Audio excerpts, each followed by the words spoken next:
তো guys finally এখন কিন্তু এটা আমি ওপেন করছি। তো দেখো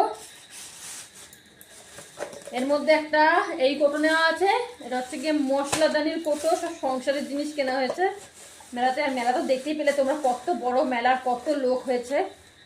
এবার বুঝলাম যে কথায় কেন বলে মেলায় যাই মানুষ ঠেলা খেতে, এই কারণের জন্য। আর এত পরিমাণে ভিড় যে কি বলবো।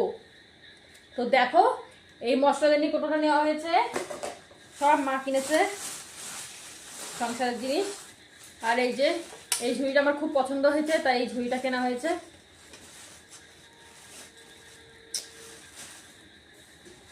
আর কি, আর একটা ছোট্ট চাবি রিং, এই ছোট্ট একটা চাবি রিং। তো চলো এখনকার মতন এইগুলোই কেনা হয়েছে, সব সংসারের জিনিস, সেরকম কিছু কেনা হয়নি। তো আজকে তো চড়কের মেলা হলো, তো এখনও কিন্তু 4-5 দিন মেলা চলবে। তো আবার যাবো মেলাতে, মেলাতে গিয়ে কী কী কিনিস তোমাদেরকে আবার সেটাও দেখাবো। তো চলো এখনকার মতন টাটা বাই বাই, আর সকলকে গুড নাইট। এখন কিন্তু কটা বাজে বলবো, এখন আমরা এসেছি 10টা 15-তে, এখন মোটামুটি 10:30-11টা বেজেই গেছে। তো চলো এখনকার মতন টাটা বাই বাই, লাইক অবশ্যই করে দাও। চলা।